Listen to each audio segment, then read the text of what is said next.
Good morning. কেমন আছো তোমরা সবাই? আশা করছি সবাই ভীষণ ভালো আছো, আর আমিও কিন্তু খুব খুব ভালো আছি। তোমরা তো ভিডিওটা দেখেই বুঝতে পারছো কতটা ভালো আছি। তো তোমাদের সবাইকে ওয়েলকাম আমার পিকুস ওয়ার্ল্ডে। অনেক দিন পর নিয়ে এলাম আরও একটা ভিডিওটা শেষ অবধি দেখো, আর ভালো লাগলে অবশ্যই একটা লাইক কমেন্ট আর শেয়ার করে দিও। আর যারা যারা এখনও পিকুস ওয়ার্ল্ডকে সাবস্ক্রাইব করোনি, চটজলদি সাবস্ক্রাইবটা করে দাও, আর পাশে থাকা বেল আইকনটা প্রেস করে দাও যাতে সবার আগে নোটিফিকেশান তোমাদের কাছে পৌঁছায়। তো এটা হচ্ছিল পিকনিকের আগের দিনের প্রিপারেশন। আমরা চলে এসেছিলাম পিসির বাড়িতে, যেহেতু পিসির বাড়ির কাছেই আমাদের পিকনিক স্পট ছিল। পিকনিক ছিল আমাদের 23শে ফেব্রুয়ারি, রবিবার।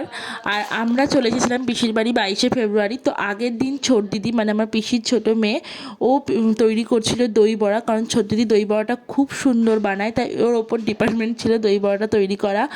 ও অনেকক্ষণ অনেক কষ্ট করে এতগুলো মানুষের প্রায় 150 পিস দই বড়া তৈরি করেছে।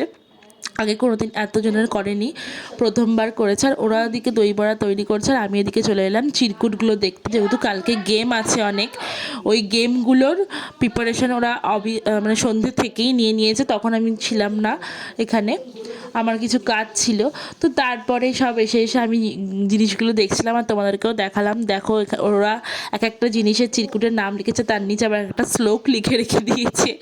এইগুলো কালকে সব গেম খেলা হবে, চিরকুট যেটা তুলবে তার কপালে সেটাই থাকবে। আর কিছু আছে ফক্কা, মানে 6টা 7টা আছে ফক্কা, যা মানে ফক্কা কিছুই পাবে না, লেখা থাকবে আসছে বছর আবার হবে। তো পিকনিক মানেই হচ্ছে আনন্দ, তাই আমরা খুব এক্সাইটেড। বছরে একবার পিকনিক আমাদের হয়, ফ্যামিলি পিকনিক। আমার বাবা আর পিসেমশাই মিলে ওটা অ্যারেঞ্জ করে, এবং ওখানে অনেকেই আসে, প্রায় কালকে 50 জন মতো পিকনিকে আসবে, তাই জন্যই। এদিকে দেখো এদের দই বড়া প্রায় কমপ্লিট। আমার বড়দিদি একটু ওকে হেল্প করে দিচ্ছে, আমার মাও হেল্প করেছে।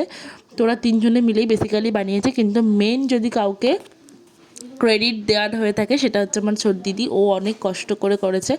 আর এদিকে কালকে সব বাজার হয়ে গেছে, বাজারগুলো সব দেখাতে পারছি না তোমাদেরকে যেহেতু অনেক বাজার। আর এখানে এখনও দিদির শেষ হয়নি, এখনও 2-3 করা হবে। আর বাড়ির পাশে প্যান্ডেল হয়েছে, কারণ বাড়ির উঠোনে সেদিনকে রাত্রে একটা কালী পুজো ছিল পাশের বাড়িতে, তাই জন্য।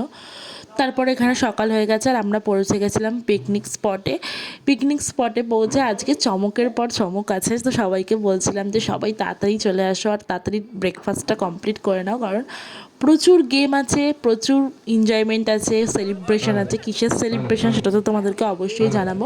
আর এদিকে দেখো, এদিকে আমাদের যেহেতু গেম খেলা হয় ওই জন্য মাইক্রোফোনটা চেক করে নেওয়া হচ্ছে, দাদাটা চেক করে দিচ্ছে। এদিকে সবাই ব্রেকফাস্ট খেতে বসে গেছে। এটা আমার পিসিমণি। দেখাও আর ওটা ভাঙো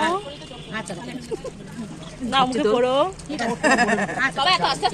ভালো করে। সুন্দর, বলো কেমন?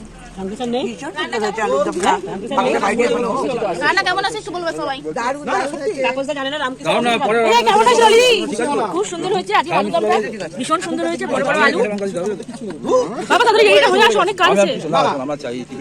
টিফিনটা করে নিয়ে চলো, এটা ঠিক আছে। কাকু তোমার হাই হ্যালো করে দাও। হাই হ্যালো পরে করব, আমার আগে সব টিমগুলো আসুক, এখন হাই হ্যালো আমি একা করতে পারছি না। এখন ড্রেস পরে আসবি, তাই আবার যাবে? আবার ড্রেস করতে হবে? তুমি বলছিলে তো হাই হ্যালো করবে না কেন? ঠিক আছে, ড্রেস পরে আসবো। তো তাহলে যাও তাড়াতাড়ি, যা যা লাগবে কে নেবে না। এখন ওদের পরিবেশন করছে ওদের ছোট দিদি।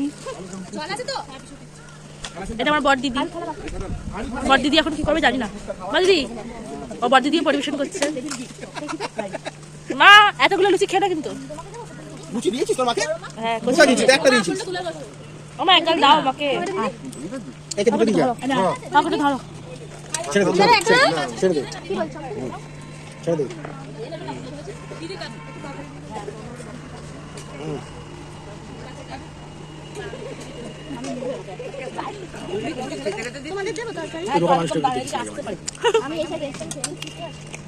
ব্রেকফাস্টের পর্ব শুরু হয়ে গেছে, আর আমিও বসে পড়েছি। আমরা 3 বোন আর বড়দিদি ব্রেকফাস্ট আমাদের পাশ থেকেই একটু করে খেয়ে নিয়েছে, আলাদা করে প্লেটও নেয়নি। তো আমরা যখন 4 বোন এক জায়গায় থাকি এরকমই খুব মজা করি, এক প্লেটেও খেয়ে নিই কখনো কখনো। তো সব তোমরা ভিডিওটা কিন্তু শেষ অবধি দেখো, আশা করছি খুব ভালো লাগবে আর খুব এনজয় করবে। অবশ্যই কিন্তু কমেন্ট করে জানিও কেমন লাগলো। আর এখানে আমার মা ওই গানটা চলছে মালতী মাসি, তাই বলছে বাসি রুটি খাবো না, বাসি রুটি খাবো না, তাই জন্য ওরকম করছিল। আর এখানে আমাদের পাতে পড়ে গেছে আলুর দম, এবার খেতে হবে। আলুর দমটা সত্যি খুব টেস্টি হয়েছিল খেতে। তো এই একটা ভিডিওতে তো সব ভিডিও মানে একটা ব্লগে তো সব ভিডিও আমরা শেয়ার করতে পারছি না। তো এখানে আমার চলে এসেছে মামাবাড়ির লোক, মামাবাড়ির থেকেও সবাই এসেছে, মামি, বৌদি, বড় মাসি, এটা মেজো মাসি। তো সবাই চলে এসেছে মামাবাড়ির লোক, সবাই আসেনি, মানে মামা, দিদা, দাদা আসতে পারেনি যেহেতু ওদের কাজ থাকে। এখানে আমার বাবাও খেতে বসে পড়েছে, বাবা আর পিসেমশাই। আর ওটা হচ্ছে আমার ঠাম্মি, মানে পিসেমশাইয়ের মা হয়। তো এখানে সবাই খুব মজা করছে। আর বেশি হেডেক ছিল পিসেমশাইয়ের হাতে আর বাবার হাতে। এটা হচ্ছে আমাদের গুরুদাও খুব মজা করে। আর এদিকে আমার মা হচ্ছে গাজর কুড়ছে, যেটাকে বলা হয়, কারণ হচ্ছে ওই দই বড়ার জন্য এটা লাগবে, তাই জন্য মা মিলে করছে। আর মা এখানে মায়ের বান্ধবীকে সাথে পেয়ে একদম ফুল এনজয়মেন্ট মসজিদে আছে। এটা হচ্ছে আমার বড়দিদির দুজন অফিস কলিগ, তো তারাও এসেছিলো, মানে যে সবাই সবার বন্ধু বান্ধব। তারপরে এটা হচ্ছে স্বপন কাকু, আমাদেরই ফ্যামিলি মেম্বার। এটা হচ্ছে স্বপন কাকুর নাতনি, এই যে স্বপন কাকুর মানে এটা কাকিমা, আর হচ্ছে এটা স্বপন কাকুর মেয়ে, আমার আর একটা দিদি ভাই চলে এসেছে। আর এখানে এটা হচ্ছে আমার মায়ের ছোটোবেলাকার বান্ধবী, স্বপন কাকুর বউ, মানে আমার কাকিমা হচ্ছে মায়ের ছোটোবেলাকার বান্ধবী। তো তার সাথে মা বলছে চল আমরা দুজনে মিলে আগে দৌড়ে প্র্যাকটিস করে নিই, কারণ খেলা আছে, গেম আছে, এরকম দৌড়ে দৌড়ে যেতে হবে। তো মায়েরা এটা হচ্ছে মায়ের স্কুল জীবনের বান্ধবী। তো সবাই একসাথে হয়ে খুব মজা। তো ভিডিওটা শেষ অবধি দেখো, কেমন লাগলো জানিও।